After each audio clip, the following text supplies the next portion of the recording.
আমরা দেখতে পাচ্ছি অনেক মুসল্লি বাবাজিরা আছে। বাবাজির কাছে জানতে চাইব আব্বাস সিদ্দিকী এবং নওশাদ সিদ্দিকী 2021 সালে তিনি একটা বক্তব্যই আমরা শুনেছি যে আমি ভাঙড়ে জিতি আর না জিতি সুপার স্পেশালিটি হসপিটাল করব।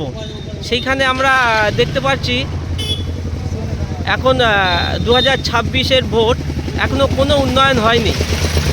এ বিষয়ে যদি কিছু বলেন। এটা একমাত্র ওনারাই জানেন কীভাবে ওনারা যেটা ওয়াদা করেছেন সে ওয়াদা কীভাবে ওনারা পালন করবেন। আর ওয়াদা করে যদি খেলাপ করে, পাশে আমাদের মুফতি সাহেব আছেন, সাইফুল হাদিস সাহেব আছেন, ওয়াদা করে যদি খেলাপ করে, এটা আমাদের ফতোয়া বিভাগে বলা হয়েছে মানে মুনাফিক। সেই জন্য তিনি কী করবেন সেটা তাঁর ব্যক্তিগত ব্যাপার। আর যেটা একটা প্রশ্ন বারবার করে ছুড়ে আছে আমাদের এমএলএ সাহেব, মাননীয় শওকত মোল্লা সাহেব, উনি খুব কাজের মানুষ এবং খুব দক্ষতা সম্পন্ন ব্যক্তি।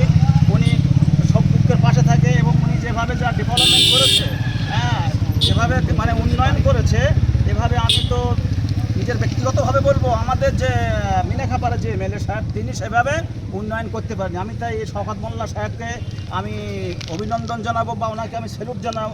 রাস্তাঘাট দিক দিয়ে হোক আর কারেন্টের দিক দিয়ে হোক, সর্বদিক দিয়ে উনি উন্নয়ন করেছেন। আজকের এই যে দেউলি 1 নম্বরে এই আপনার গ্রাম পঞ্চায়েতে এসে আমার খুব ভালো লাগলো। এখানকার প্রধান সাহেব যেভাবে উন্নয়ন করেছে বা নামাজের যে একটা সুন্দর একটা ব্যবস্থা করেছেন, সেজন্য আমি আমাদের প্রধান সাহেবকে আমি খুব অভিনন্দন জানাবো।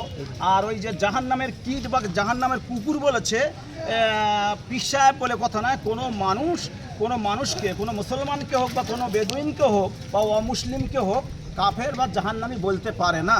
সেজন্য আমি তানাকে ব্যক্তিগতভাবে বলবো এইভাবে তানার মুখের ভাষাগুলো একটু পরিবর্তন করা উচিত বা শওকত মোল্লা সাহেবের কাছে ক্ষমা প্রার্থী হওয়া দরকার আছে।